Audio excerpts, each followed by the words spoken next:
முப்பால், தமிழ்மறை, பொதுமறை, வான்மறை, தெய்வநூல், ஈரடி நூல், இதெல்லாம் திருக்குறளுக்கு இருக்கிற வேற வேற பெயர்கள்.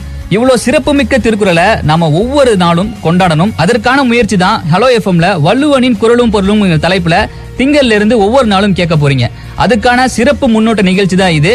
ஆர்ஜே ரஞ்சித் நம்ம கூட பேசிட்டு இருக்கேன். ஹலோ எஃப்எம் 106.4 கேட்டுட்டு இருக்கீங்க. இப்போ நம்ம கூட ராகுல் இருக்காரு. வணக்கம் அன்பு உறவுகளே, நான் திருக்குறள் கே ராகுல் ராம். நான் படிக்கிறது அவட்டார் பப்ளிக் ஸ்கூல், ஸ்டாண்டர்ட் 3ஆம் வகுப்பு. இப்போ நீங்க கேக்குறீங்கல்ல, இந்த குறளுக்கு சொந்தக்காரர் தான் ராகுல். இவர் திருக்குறள் ஒப்புவித்தல் போட்டியில பல பரிசுகளை வென்றிருக்காரு. சொல்லுங்க ராகுல், உங்களுக்கு ஏன் திருக்குறள் பிடிக்கும்? ஏன்னா திருக்குறள்ல நிறைய நல்ல விஷயங்கள் இருக்கு. அதன்படி நம்ம நடக்கணும். நடந்தா நம்ம வாழ்க்கையில நம்ம முன்னேறலாம். அதோட என்னுடைய தாய் தமிழ் மொழி அதுல இருக்குது. அதனால எனக்கு ரொம்ப ரொம்ப பிடிக்கும். திருக்குறள் படிச்சு நீங்க என்னென்ன விஷயங்களை ஃபாலோ பண்றீங்க? என்னென்ன விஷயம் ஃபாலோ பண்றேன்னா, கல்வி என்ற அதிகாரத்துல கல்வியோட இம்பார்ட்டன்ஸ் நிறைய சொல்லியிருக்காங்க. வீட்டுக்கு விருந்தாளி வந்தாங்கன்னா விருந்தினர்களை எப்படி கவனிக்கணும்னு சொல்லிருக்காங்க விருந்தோம்பல்ல. அப்புறம் மழைய பத்தி வான் சிறப்பு சொல்லியிருக்காங்க. நம்ம மழை இல்லைன்னா எவ்வளவு கஷ்டப்படுவோம், நெற்பயிரெல்லாம் அழிஞ்சே போயிரும். இந்த மாதிரி நிறைய நல்ல விஷயங்கள் இருக்கிறதுனால எனக்கு திருக்குறள் எனக்கு ரொம்ப ரொம்ப பிடிக்கும். சூப்பர். நீங்க இப்ப பேசினதுல இருந்தே திருக்குறள் மொத்தமே நீங்க படிச்சிருப்பீங்கன்னு தெரியுது. சரி ராகுல், நீங்க திருக்குறளை எந்த வயசுல இருந்து படிக்க ஆரம்பிச்சீங்க? நான் திருக்குறள் 2.5 வயசுலயே படிக்க ஆரம்பிச்சிட்டேன்.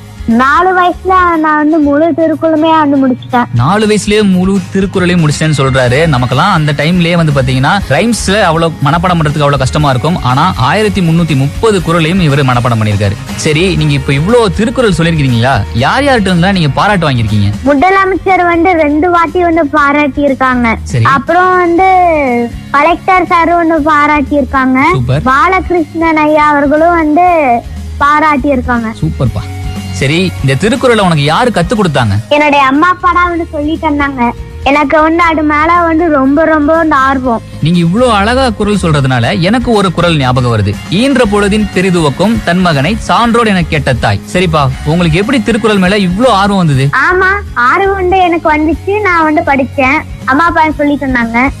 கொஞ்சமாடா படிச்சேன். ஒரு 5 அதிகாரம் தான் நான் படிச்சேன். அப்புறம் நிறைய பெரிய பெரிய அதிகாரம் எல்லாம் போகும்போது 10 அதிகாரம் படிச்சேன். ஓ அப்படியா?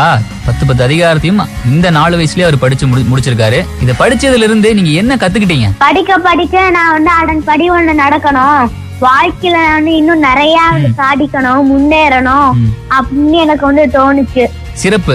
திருக்குறள்ல 1330 குறள் இருந்தாலும் உங்களுக்கு எந்த குறள் ரொம்ப பிடிக்கும்? அறிவுடைமை அதிகாரத்துல எப்பொருள் யார் யார் வாய் கேட்பினும் அப்பொருள் மெய்ப்பொருள் காண்பது அறிவு.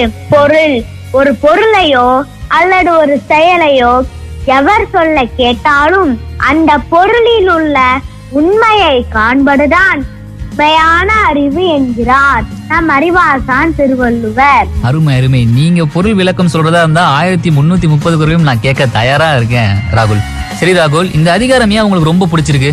ஏன்னா எவ்வளவோ அதிகாரம் இருந்தாலும் ஒரு அதிகாரத்துல அதனோட கருத்து மட்டும்தான் பார்க்கணும். அருமை ராகுல், இந்த சின்ன வயசுலயே இவ்வளவு தெளிவான ஒரு குழந்தையா இருக்கீங்க. இந்த வள்ளுவனின் குறளும் பொருளும் சிறப்பு முன்னோட்ட நிகழ்ச்சியில கலந்துகிட்ட உங்களுக்கு நன்றிகள். எல்லாருக்கும் நன்றி.